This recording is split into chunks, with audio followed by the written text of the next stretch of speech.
বিসমিল্লাহির রহমানির রহিম। আসসালামু আলাইকুম ওরহমতুল্লাহি ওবরাকাতু। আজ আমরা এমন একটি হাদিস নিয়ে আলোচনা করব যেটি প্রতিটি মুসলিমের জীবনে অত্যন্ত গুরুত্বপূর্ণ। রসুল্লাহ সাল্লাল্লাহু আলহি ওয়াসাল্লাম বলেছেন, আসিয়ামুজ্জুন্নাহ, অর্থাৎ রোজা হলো ঢাল। এই হাদিসটি সহি বুখারিতে বর্ণিত হয়েছে। কিন্তু ঢাল বলতে এখানে কি বোঝানো হয়েছে?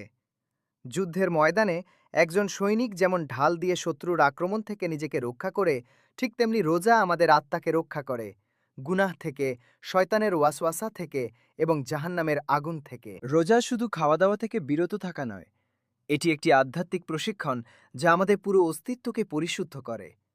আসুন জানি কিভাবে এই ঝাল আমাদের রক্ষা করে। রোজা সবার আগে আমাদের নফস অর্থাৎ প্রবৃত্তিকে নিয়ন্ত্রণ করতে শেখায়। যখন একজন রোজাদার ক্ষুধা ও তৃষ্ণা সহ্য করে, তখন সে নিজের ইচ্ছাশক্তিকে শক্তিশালী করে। এই আত্মসংযমই হল তাকওয়ার ভিত্তি। আল্লাহ সুবহানাহু ওয়া তাআলা পবিত্র কুরআনে বলেছেন, লাআল্লাকুম তাত্তাকুন, যাতে তোমরা তাকওয়া অর্জন করতে পারো। রোজার মূল উদ্দেশ্যই হল এই তাকওয়া বা আল্লাহ সচেতনতা। রোজা শয়তানের পথকে সংকীর্ণ করে দেয়। হাদিসে এসেছে, রমজানের শয়তানকে শৃঙ্খলাবদ্ধ করা হয়, কিন্তু রমজানের বাইরেও রোজা আমাদের ভেতরে এমন একটি সুরক্ষা তৈরি করে যা শয়তানের কুমন্ত্রণা প্রতিহত করে। রোজা আমাদের চোখকে শেখায় হারাম থেকে ফিরিয়ে রাখতে, কানকে শেখায় গীবত থেকে দূরে থাকতে, জিহ্বাকে শেখায় মিথ্যা ও কটু কথা থেকে বিরত থাকতে। এভাবে রোজা আমাদের পুরো শরীরকে একটি ঢাল দিয়ে ঢেকে দেয়। রোজা শুধু দুনিয়াতে গুনাহ থেকে রক্ষা করে না, বরং আখিরাতেও জাহান্নামের আগুন থেকে রক্ষা করে। রাসূলুল্লাহ সাল্লাল্লাহু আলাইহি ওয়াসাল্লাম বলেছেন, যে ব্যক্তি আল্লাহর রাস্তায় একদিন রোজা রাখবে, আল্লাহ তার চেহারাকে জাহান্নামের আগুন থেকে ৭০ বছরের দূরত্বে সরিয়ে দেবেন। এই হাদিসটি সহি বুখারী ও সহি মুসলিমে বর্ণিত হয়েছে। সুবহানাল্লাহ! মাত্র একদিনের রোজায় ৭০ বছরের দূরত্ব। তাহলে যে ব্যক্তি নিয়মিত রোজা রাখে, তার মর্যাদা কত বিশাল তা কি আমরা কল্পনা করতে পারি? কিয়ামতের দিন রোজা নিজেই তার রোজাদারের জন্য সুপারিশ করবে।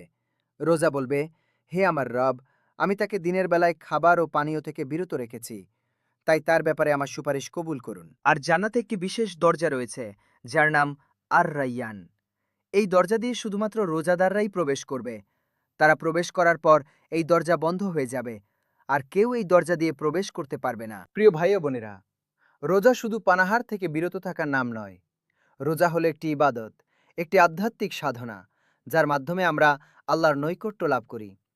আল্লাহ সুবহানাহু ওয়া তাআলা নিজেই বলেছেন, আস-সাওমুলি ওয়া আনা আজিজি বিহি, রোজা আমার জন্য এবং আমি এর প্রতিদান দেব। তাই আসুন আমরা রোজাকে শুধু একটি অভ্যাস হিসেবে নয়, বরং আল্লাহর কাছে আত্মসমর্পণের মাধ্যম হিসেবে গ্রহণ করি। রোজার মাধ্যমে ধৈর্য, তাকওয়া ও আত্মশুদ্ধি অর্জন করি। আল্লাহুম্মা আইন্না আলা সিয়ামিকা ওয়া কিয়ামিকা, হে আল্লাহ, আমাদেরকে সঠিকভাবে রোজা রাখার এবং রাতে দাঁড়িয়ে ইবাদত করার তৌফিক দান করুন। আমাদের রোজাকে ঢাল হিসেবে কবুল করুন, গুনাহ থেকে, শয়তান থেকে এবং জাহান্নামের আগুন থেকে। হে আল্লাহ, আমাদেরকে আর রাইয়ান দরজা দিয়ে জান্নাতে প্রবেশ করার সৌভাগ্য দান করুন। আমিন ইয়া রাব্বিল আলামিন। জাযাকাল্লাহু খাইরান। আসসালামু আলাইকুম ওয়া রাহমাতুল্লাহি ওয়া বারাকাতুহু।